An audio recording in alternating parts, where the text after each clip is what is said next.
Una breve introducción. El concepto genocidio se creó también como delito y como concepto de violación a los derechos humanos en 1948. De hecho, durante todo el proceso posterior al Holocausto judío.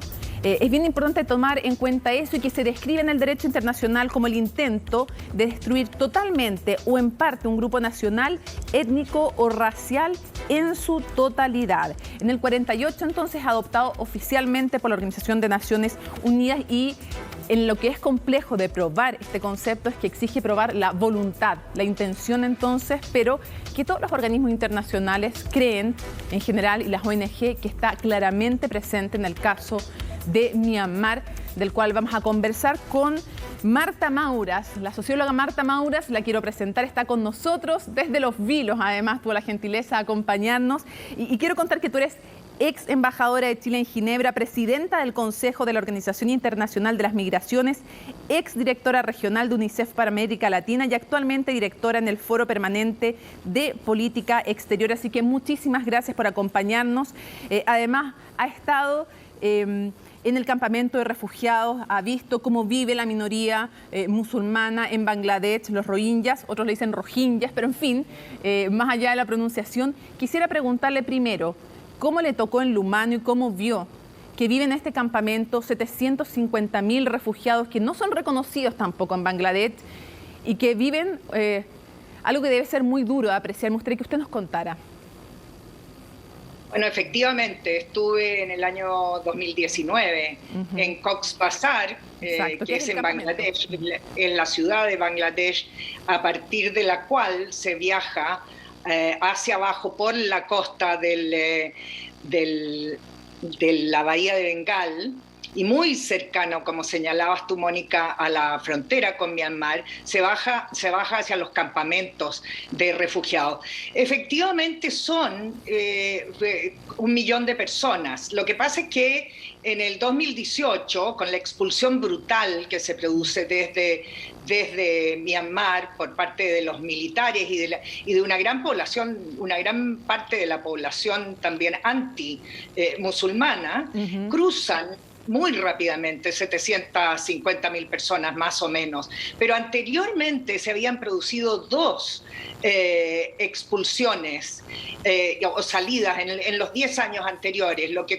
primero 35.000 personas y luego más o menos unas 300.000 personas, con lo cual se completan, en el momento que yo llego, en 2019, habían más de 1 millón de personas, efectivamente, en una pequeña playa, podría decirse, en un pequeño estrecho de arena, con muchos montículos de arena, dunas de arena, donde había 1 millón de personas. Niños, no he visto nunca tanto niño desnudo en mi vida. Yo he trabajado en África, he trabajado en Pakistán, he trabajado en Colombia, he estado en muchas partes del mundo muy pobres, con campamentos de refugiados, y esta es la peor situación, una situación donde apenas la sanidad comenzaba cuando yo la vi, a tratar de restablecerse. Agua potable no había, muy poca agua para algún baño, se aproximaba la época de los monzones, todavía no habían techos permanentes o un poco más fuertes. Había realmente 1 millón de personas hacinadas en las dunas, con muy pocas posibilidades de poder expandirse hacia otras partes de Bangladesh, en parte porque Bangladesh mismo no los había acogido como refugiados, y hasta ahora no son refugiados, Mónica, son inmigrantes ilegales. Y además a una tasa de nacimiento, y esto se lo quiero dar como cifra, una tasa de nacimiento de 50.000 niños por año. Entonces ya llevamos 100.000 personas más. Sí. ¿No? Quisiera preguntarle, en ese campamento, además, que es uno de los más grandes campamentos de refugiados del mundo, el 55% son niños, como usted describía, son niños que no tienen prácticamente acceso a nada de lo que un niño debiera tener, ni seguridad, ni educación, ni en los planes de vacunas, ni alimentación adecuada. Me imagino que eso también es algo muy duro, y uno se pregunta de inmediato, ¿qué pasa con una situación tan dramática como la que usted describe? con las potencias mundiales. Bueno, pasa la situación más dantesca, pero además también sumamente, sumamente triste. Por ejemplo, no han podido ponerse de acuerdo Myanmar y Bangladesh sobre qué currículum escolar usar, porque ni Bangladesh quiere reconocer a los rohingyas como musulmanes que se hayan en algún momento originado de lo que se llama ahora Bangladesh, ni los de Myanmar, los birmanos, quieren reconocerlos como originarios de Birmania y en consecuencia no quieren que se utilice su currículum, ¿no? Su silabario birmano. Y entonces los niños no han tenido, UNICEF, que se encarga de la educación todavía, no ha podido pasar del tercer año, cuarto año básico, creo que es, para los niños birmanos. De tal manera que un niño termina el cuarto año y ya no tiene más educación. Dígame. Sí, en condiciones Mónica, además de desnutrición, de inseguridad, con violencia que viven las mujeres, además brutal, que lo han vivido en Birmania, lo viven en Bangladesh. Quiero preguntarle, ¿cómo se explica usted y cómo podemos explicarle que nos están viendo el grado de rechazo que producen los rohingyas en Myanmar? ¿Cómo explicamos? bueno, Porque que es un país que tiene además 135 minorías étnicas reconocidas, pero otras tantas ni siquiera les reconocen la ciudadanía, no les reconocen ningún derecho. ¿Cómo se explica en este caso esta minoría étnica y musulmana en un país budista? ¿Por qué genera este nivel de rechazo? Bueno, en parte justamente porque es un país mayoritariamente budista, a pesar de que tiene 135, 137 etnias diferentes, algunas de las cuales están todavía en guerra. Hay conflictos armados en los 8 estados grandes, ¿no?, de Myanmar hasta el día de hoy, conflictos étnicos. Entonces, en parte se explica por el hecho de que es una población eminentemente, mayoritariamente budista, que por lo demás es la base política de Aung San Suu Kyi. Eso es importante de entender. Por otro lado, Myanmar, y usted explicaba, Mónica, tú explicabas al principio, hacías una gran introducción a dónde se ubica Myanmar. Myanmar es la puerta de entrada desde el Océano Índico hacia toda Asia.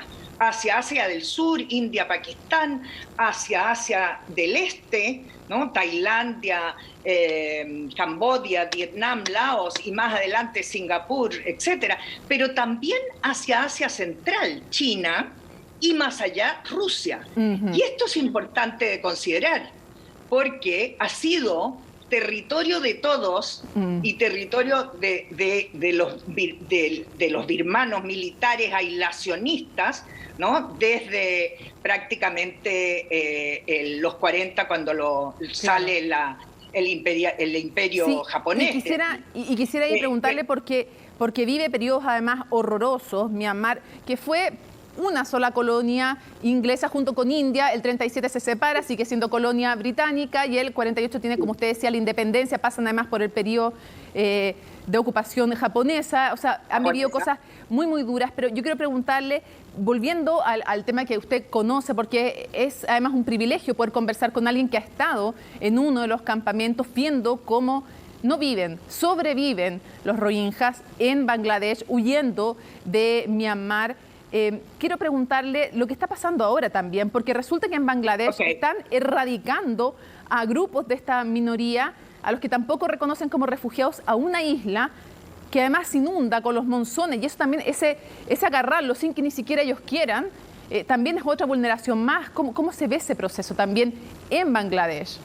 Pues lastimosamente, bueno, se ve como un proceso de persecución y discriminación absolutamente cruel y contraria a todos los derechos humanos de esas personas. Y así es como se ha condenado, por lo demás, en el Consejo de Derechos Humanos. Y de hecho, usted hablaba del genocidio, no se puede hablar de genocidio en este caso aún, pero de hecho hay una acusación contra Birmania y contra Aung San Suu Kyi en la Corte Penal Internacional debido a esto. Ahora, este campamento es tan precario y es tan extremadamente pequeño el territorio que ocupan este 1.000.000 y tanto de personas, que efectivamente se ha estado tratando de hacer una evacuación controlada, pero esa evacuación es horrorosa porque es, como dice usted, a una isla en el medio de la bahía de Bengal que, azotada por los monzones, se queda inundada por el agua, ¿no?, del mar, donde no hay infraestructura que se precie de ello, y donde las condiciones son simplemente infrahumanas. En consecuencia, esto tiene que parar. Y la única forma de que se haga es con un movimiento internacional. Ahora, lo que está pasando, acabo de ver que la gente en Birmania y en particular en Yangon, la misma gente que apoya el proceso democrático, está empezando a protestar. El problema es que hay una pandemia no controlada, no se conocen las cifras de infección, hay muy poca capacidad de testeo y de tratamiento, y en consecuencia la gente no se atreve a salir a las calles. Y la pandemia hace que efectivamente sea terreno fértil, ¿no?, para reacciones totalitarias como estas. La comunidad internacional tiene que reaccionar. Lastimosamente, el Consejo de Seguridad hoy rechazó la posibilidad de que se hagan sanciones contra Myanmar en este momento. Sin embargo, yo sí quiero decirle, Myanmar es un país riquísimo en recursos naturales, en recursos minerales. Solo le cuento como anécdota, el jade proviene mayoritariamente de Myanmar, y resulta que el consumo de jade es 90% chino. Eso se lo cuento como parte del interés chino en Myanmar y en particular en Roraima, en el estado de Roraima, que es de donde vienen los rohingyas. Exacto. China, que además se ha negado normalmente a quienes considera sus aliados. Ha sido aliado de los militares, ha sido aliado también de del gobierno civil, y normalmente se niega a que se le apliquen sanciones, y ha pedido que solamente dentro del país solucionen esto, que la verdad es bien complejo. Yo quiero cerrar preguntándole, una de las mayores decepciones respecto a la Premio Nobel de la Paz de Aung San Suu Kyi es justamente el que ella incluso ante la Corte Internacional de Justicia en La Haya negado. Yo sé que no se puede hablar técnicamente de genocidio hasta que no se sancione por la Corte Internacional de Justicia, y que hay que probar la intención de exterminio, pero basado en los reportes de Human Rights Watch, Amnistía Internacional y otros, como opinión propia, yo hablo de un genocidio en el caso de esta minoría.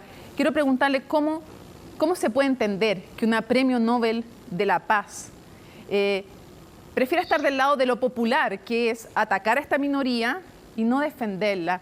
Es muy duro que sea además ella. Bueno, yo creo primero, Mónica, que uno tiene que reconocerle sin lugar a dudas a Aung San Suu Kyi un lugar entre las mujeres líderes más destacadas de la historia, ¿no? Ella lleva décadas peleando por la democracia y por una democracia adquirida a través de procesos pacíficos. Lleva décadas haciendo eso, con sacrificios personales increíbles. Brutales, sí. No pudo ir ni siquiera a enterrar, ni siquiera a su esposo. O sea, a ese nivel estamos hablando. No pudo enterrar a su marido, no pudo criar a sus hijos.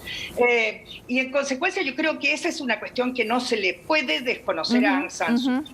Ahora, lo que pasa en esta complicación tan horrible de etnias y geopolítica, a mí me da la sensación, y esta es mi interpretación personal, a mí me da la sensación que esta mirada hacia el lado que hizo Aung San Suu Kyi en el momento, en 2018, que se produce esta expulsión masiva, ella no es que participe necesariamente, pero es una observadora desinteresada, siendo como era la consejera, ¿no?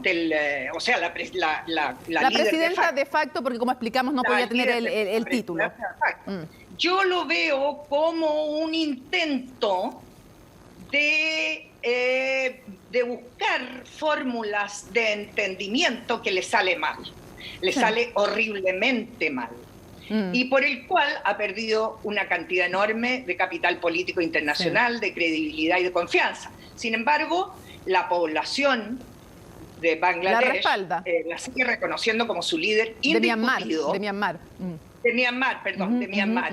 La sigue reconociendo. Sí, claro. Y yo pienso que Aung San Suu Kyi debe hacer un gesto muy importante hacia los rohingyas para poder recuperar esa credibilidad y la capacidad de volver a tratar de que este proceso no se desenriele completamente como parece ser.